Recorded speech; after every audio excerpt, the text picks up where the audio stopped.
energy from that, and we came back with that drive and executed. And then the next play, the touchdown, were you shocked how open you were on that? I mean, yeah, I definitely think it had something to do with blown coverage or something like that.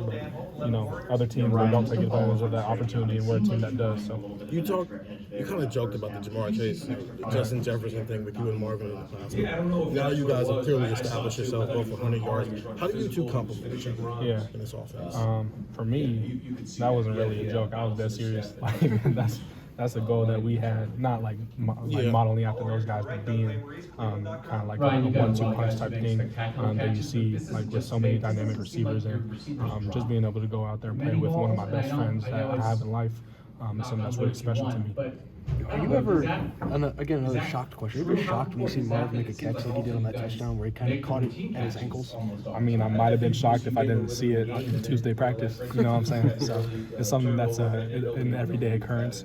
Our defense suffers that pain quite a lot, our cornerbacks and stuff like that. So, but they know how good Marv is, and he just executes every Saturday, and you guys can expect him to make those plays 99% of the time. We just asked about how you guys complement each other, but is it almost like a competition between you two? It seemed like you guys were just kind of going at it, trading punches with, trying to one-up each other. There's always that friendly competition, but every time he scores a touchdown, it's just like I scored. Like I'm so excited for him. You can see me run across the field just to go greet him and stuff like that. I'm always trying to be the first one in his face after he scores and stuff like that, and him the same with me. So it's a friendly competition, but at the same time, I'm just so happy for his success. You guys certainly took care of business on your first road game. Is there any takeaways or anything that you guys think you learned from this test? Yeah, it's definitely different playing on the road.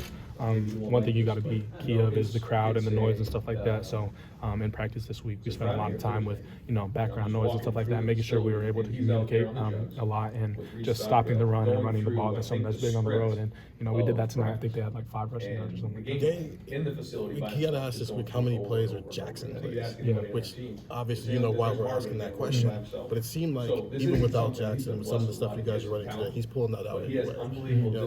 Now that you're in the slot with Jackson being out, how long does it take you maybe to get comfortable with some of those plays? And have you seen that kind of develop? Yeah, the coaches have done a great job moving me around in practice and stuff like that. So I get reps kind of everywhere, so I feel comfortable on game day going anywhere.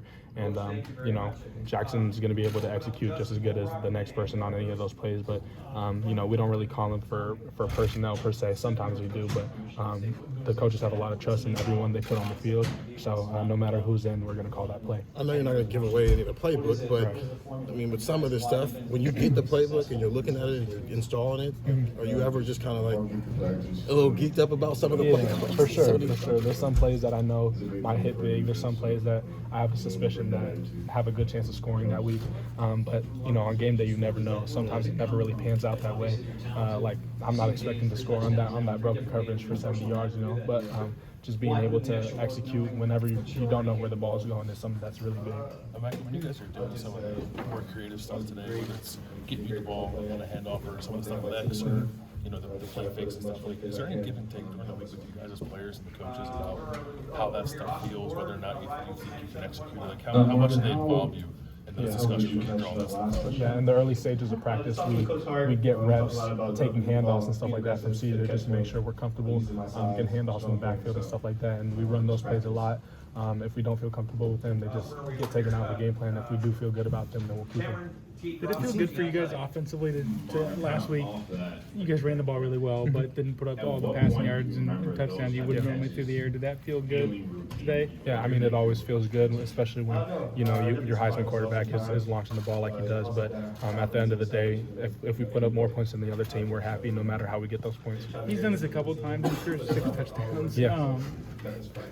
Which is sort of a sight. But last year against Michigan State, Rose Bowl this year, in this game, what was special about what he did today? Those many balls?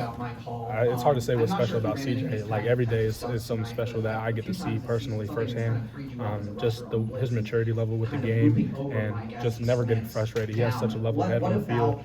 Even after his pick, he's like, we're good. We're going to come back, even though, you think it'd be the end of the world. It's early in the game, stuff like that. So, but, CJ is really calm and composed, and I wouldn't be surprised if he threw for 20 touchdowns in one game. After that pick, you said he's calm, level-headed. Like, do you guys have a long conversation? Like, we did. Short? Yeah. Like, we got together with Coach Hart, Coach Day, were talking about what the coverage was, and we made sure we fixed it, and that mistake didn't happen again.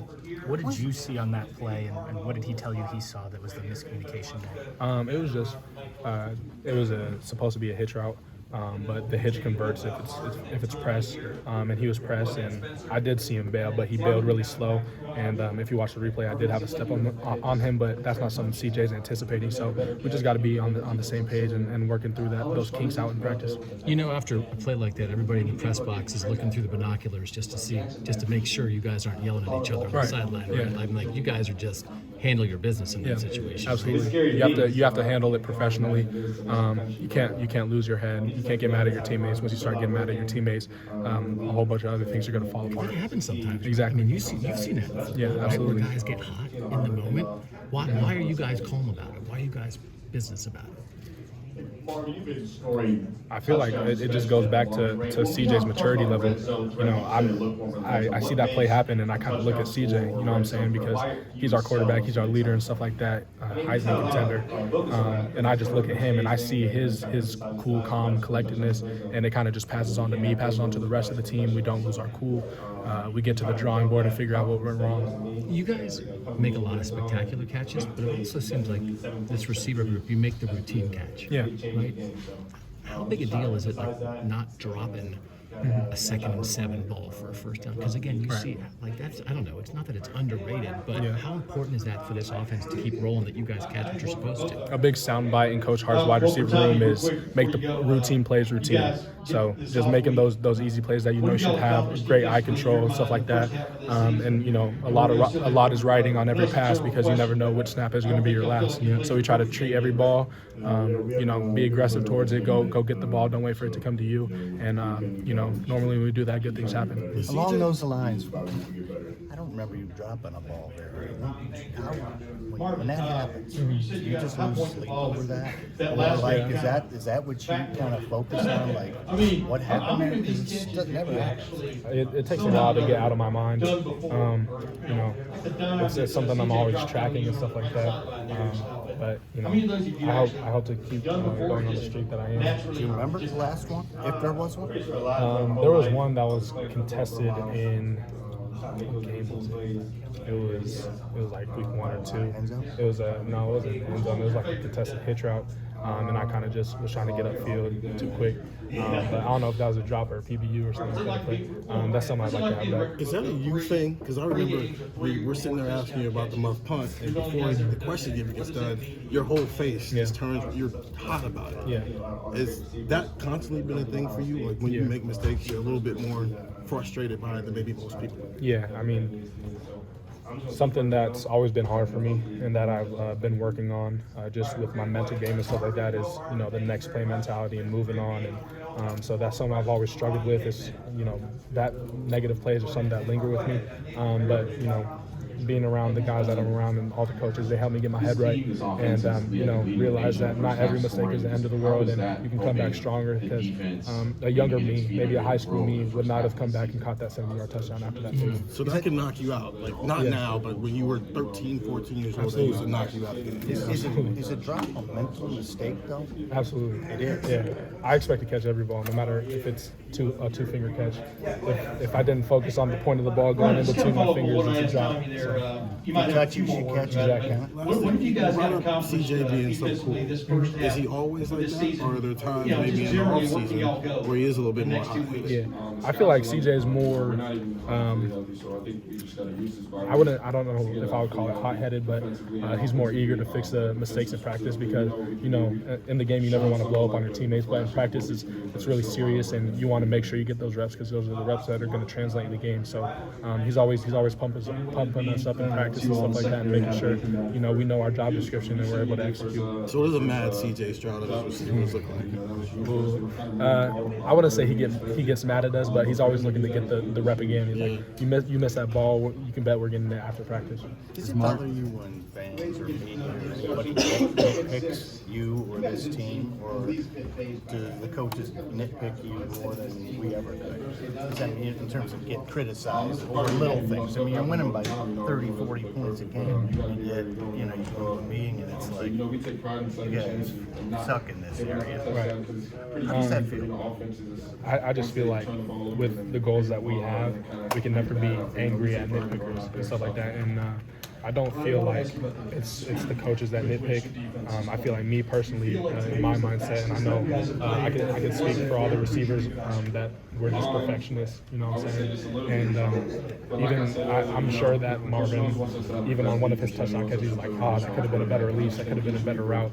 And that's kind of the same way everyone is in the receiver room. So the nitpicking comes really from our end of the spectrum. Thanks. How do you evaluate the way Marvin catches his touchdowns? He lost the defender on the first one. He's caught one in the end zone. Does he work on that in practice? Just how does he have those hands? Yeah, I mean it helps that when you're 6'4", you know what I'm saying? So, freak athlete. That's something just he was born with, and he does work at it constantly. I mean he's always in the building on the jugs machine and stuff like that. Practicing his eye control and stuff like that, and going up and making those plays is something that Marvin's really comfortable with. It's just like a 5-yard hitch for him. So yeah. Interesting.